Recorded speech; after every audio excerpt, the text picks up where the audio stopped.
తెలంగాణను యూపీలా మార్చే కుట్ర, సౌత్లో బీజేపీకి 20 సీట్లు సైతం రావు.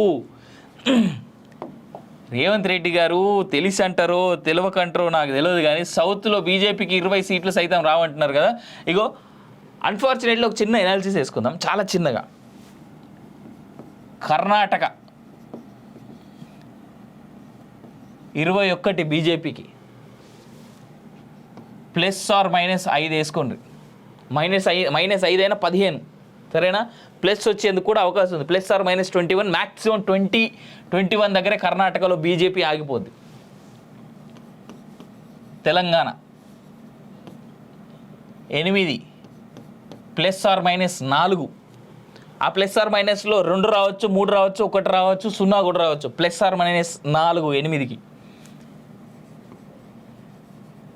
ఆంధ్రప్రదేశ్ 25 ఉన్నాయి, 25కి 25. అది కూటమికి వచ్చినా వైఎస్ఆర్సీపీకి వచ్చినా అవుట్ రేట్గా ఎన్డీఏ కూటమిలోనే సపోర్ట్ చేస్తాయి 25 సీట్లు. 25 + 20 45 + 8. రేవంత్ రెడ్డి గారు ఏం మాట్లాడుతున్నారు సార్ మీరు? నాకు అర్థం కాదు. ఎంఐఎం కూడా అవుట్ రేట్గా సెంట్రల్ గవర్నమెంట్లో ఎవరు ఉంటే వాళ్ళకే సపోర్ట్ చేస్తుంది. ఇది తెలుసు కదా నీకైతే. లోకల్లో నీ సంకనాక్తారు ఇల్లు, సెంట్రల్లో పోయి మోడీ గారు సంకనాక్తారు, లేదా బీజేపీ సంకనాక్తారు. ఇది తెలిసిందే కదా ముచ్చట. అట్లా చూసుకున్నా ఈడ ఎన్ని సీట్లైనా చెప్పు. 20 + 8 21 + 8 ఎన్ని? 29 సీట్లు అంటే 30 వేసుకుందాం, +24. ఇగో 21 + 8 29 + 1 30, 30 + 25 55 సీట్లు ఈయన అయిపోయి ఈ 3 స్టేట్లనే. తమిళనాడులో 5 నుంచి 7 సీట్లు ఉన్నాయి. ఇట్లా నాకు అర్థం కాదు. జనాల్ని ఎంతసేపు తప్పుదోవ పట్టించి తప్పుడు మార్గంలో తీసుకోవాలనేటువంటి మాటే తప్ప, అప్పటికప్పుడు ప్రస్తుతానికి ప్రజల్ని తప్పుదోవ పట్టించి పబ్బం గడుపుకోవాలనేటువంటి ఆలోచన తప్ప, ప్రజల్ని ఎడ్యుకేట్ చేసి ప్రజల్ని క్లియర్గా ఇగో ఇది నిజం ఇది అబద్ధం అని చెప్పేటువంటి ప్రక్రియ ఎందుకు చేయట్లేదు?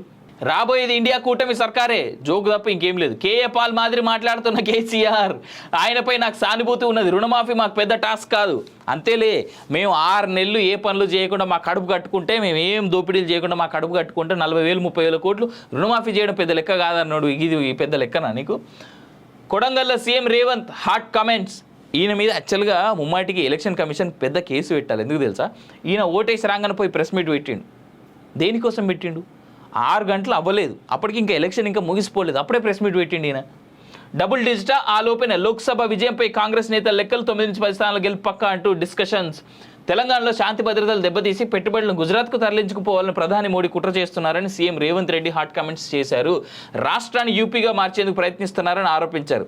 కొడంగల్లో సోమవారం మీడియాతో మాట్లాడిన ఆయన కేంద్రంలో రాబోయేది ఇండియా కూటమి ప్రభుత్వమేనని, ఎన్డీఏ పత్తా లేకుండా పోతుందని వ్యాఖ్యానించారు. ఆయన మీద కేసు పెట్టాల్సిన అవసరం కూడా ఉన్నది.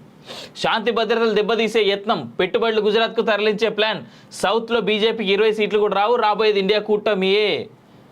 రాష్ట్రంలో శాంతి భద్రతలను దెబ్బతీసి పెట్టుబడులను గుజరాత్కు తరలించుకోవాలని యూపీ పరిస్థితి తెలంగాణలో తీసుకురావాలని నరేంద్ర మోడీ చూస్తున్నారని సీఎం రేవంత్ రెడ్డి సంచలన వ్యాఖ్యలు చేశారు.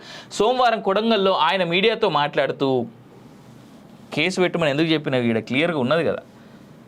సోమవారం ఆయన ఓటేసిన తర్వాతనే ఇది. సోమవారం కొడంగల్లో ఆయన మీడియాతో మాట్లాడుతూ మోడీకి వ్యతిరేకంగా దేశంలో సునామీ రాబోతున్నదని, ప్రజలు మార్పు కోరుకుంటున్నారని అన్నారు. రాబోయేది ఇండియా కూటమి ప్రభుత్వమేనని, ఎన్డీఏ పత్తా లేకుండా పోతుందని పేర్కొన్నారు. సౌత్ ఇండియాలో బీజేపీకి 15 నుంచి 20 సీట్లు కూడా రావని జోస్యం చెప్పారు. సౌత్ ఇండియాలో బీజేపీకి 20 సీట్లు అట. గుర్తుపెట్టుకోర్రి, ఎన్డీఏ టోటల్గా ఓవరాల్గా 50+ కొడుతున్నది. 50+ seats only in south India. ఈ ఎన్నికలు తమకు రెఫరెండం అని పేర్కొన్నారు.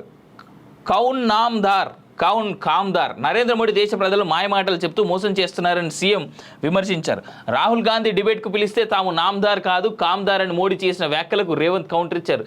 ఇండియా కూటమి పేరుతో తాము ప్రజలను ఓట్లు అడుగుతుంటే మోడీ పేరుతో బీజేపీ ఓట్లు అడుగుతోందని, ఇందులో ఎవరు నామ్దార్ ఎవరు కామ్దార్ అని ప్రశ్నించారు. తప్పే ఉన్నది? నరేంద్ర మోడీ కంటే పెద్ద చరిస్మాటిక్ లీడర్ వాళ్ళకి లేరు, కాబట్టి ఆయన అలా చరిస్మాటిక్ లీడర్ అయ్యిండు, ఆయనే వాళ్ళ పోలింగ్ ఏజెంట్ కూడా అయ్యిండు, ఆయన అన్నీ అయ్యిండు. అక్కడ తప్పే ఉన్నది దాంట్లో? రాహుల్ గాంధీని పప్పు అని హేళన చేశారని, అదే పప్పుతో చర్చకు రమ్మంటే పారిపోతున్నారని విమర్శించారు. స్మృతి ఇరానీ చెప్పింది కదా నేను వస్తాను, ఎందుకు పిలుస్తలేరు మరి ఆమెని? దేశంలో మోడీ వ్యతిరేక వేవ్ నడుస్తుందని అన్నారు. మ్యాజిక్ ఫిగర్ రాకపోతే బీజేపీ ఎన్డీఏకు దేశంలో మద్దతు ఇవ్వడానికి ఎవ్వరూ సిద్ధంగా లేరన్నారు. 336 సీట్లలో మాత్రమే పోటీ చేస్తున్న బీజేపీకి 400 సీట్లు ఎట్లా సాధ్యమని ప్రశ్నించారు. మోడీ రాజ్యాంగాన్ని పూర్తిగా అర్థం చేసుకోలేదన్నారు. ఇక్కడ 336 సింగిల్ హ్యాండెడ్గా బీజేపీ పోటీ చేస్తుంది. మీరు ఎన్ని స్థానాల్లో సింగిల్ హ్యాండెడ్గా పోటీ చేస్తున్నారు? 336 సీట్లు ప్లస్ ఎన్డీఏ కూటమి ఏదైతే ఉందో అది కలిపితే 400 వస్తాయని బీజేపీ ఎక్స్పెక్ట్ చేస్తుంది. ఈ 336 సీట్లలో వాళ్ళు కరెక్ట్గా గెలిచిన విత్ ఎన్డీఏ కూటమితో 336 సీట్లు గెలిచినా కానీ సింగిల్ హ్యాండెడ్గా ఎన్డీఏ గవర్నమెంటే వస్తుంది కదా. ఇది మర్చిపోతున్నారు వీళ్ళు. 15 ఆగస్టులోగా రుణమాఫీ 80% ఇచ్చేస్తా అంటాడు. ఇగో ఇప్పుడు రైతు బంధు ఎలా ఇచ్చామో 15 ఆగస్టులో రుణమాఫీ చేసి తీరుతామని, అదేమీ అసాధ్యం కాదని, టాస్క్ కాదని రేవంత్ రెడ్డి స్పష్టం చేశాడు. కేసీఆర్ కేఏ పాల్లా మాదిరిగా మాడుతున్నాడని, మానసిక ఒత్తిడి, నిరాశ, భావోద్వేగంతో ఆయన ప్రకటనలు చేస్తున్నారని విమర్శించారు.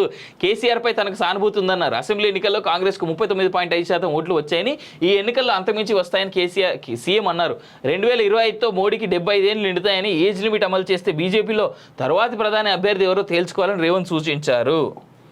బీజేపీ నుంచి ఎప్పుడు కూడా వీళ్ళు మా పీఎం అభ్యర్థి లేదా వీళ్ళు మా సీఎం అభ్యర్థి అని చాలా సందర్భంలో చెప్పారు. మొన్న జరిగినటువంటి మధ్యప్రదేశ్లోనే చూసాం మోహన్ యాదవ్. అసలు ఆయన అయితే మన హైదరాబాద్కి వచ్చిన జనాలు ఈడేంది అనే స్థాయిలో చూశారు చాలామంది మీడియా వాళ్ళు. అలాంటి వ్యక్తిని తీసుకొని పీఎంని చేశారు. కానీ ప్రధానమంత్రి అభ్యర్థిగా కొన్ని పేర్లు వినిపిస్తూ ఉంటాయి ఎప్పుడు ఎక్కడ బీజేపీలో.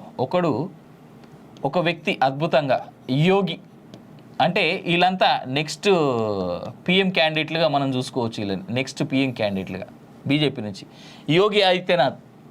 ఆ తర్వాత ఇప్పుడు బలంగా పెద్దగా వినిపిస్తున్నటువంటి పేరు అన్నామలై, తమిళనాడు నుంచి ఒక ఐపీఎస్ ఆఫీసర్ ఈయన మాజీ. తర్వాత నితిన్ గడ్కరీ. సో ఇట్లాంటి అద్భుతమైనటువంటి పేర్లున్నాయి. ఏమో చెప్పలేం, ఇంకెవరిని సడన్గా తీసుకొస్తారో తెలియదు. కానీ ఒకటి మాత్రం వాస్తవం ఏంటంటే అబ్ చాయ్ వాలా కా చెల్రా కల్ గాయ్ వాలా ఆయేగా పక్కా. ఈయన వచ్చిండంటే మాత్రం చుక్కలే. తెలంగాణను యూపీలా మార్చే కుట్ర, సౌత్లో బీజేపీకి 20 సీట్లు సైతం రావు. రేవంత్ రెడ్డి గారు తెలిసి అంటారో తెలియకంటారో నాకు తెలియదు కానీ సౌత్లో బీజేపీకి 20 సీట్లు సైతం రావంటున్నారు కదా. ఇగో అన్ఫార్చునేట్లీ ఒక చిన్న ఎనాలిసిస్ వేసుకుందాం, చాలా చిన్నగా. కర్ణాటక 21 బీజేపీకి, +/- 5 వేసుకోండి. -5 అయినా 15, సరేనా? ప్లస్ వచ్చేందుకు కూడా అవకాశం ఉంది. +/- 21, మ్యాక్సిమం 20-21 దగ్గరే కర్ణాటకలో బీజేపీ ఆగిపోద్ది. తెలంగాణ 8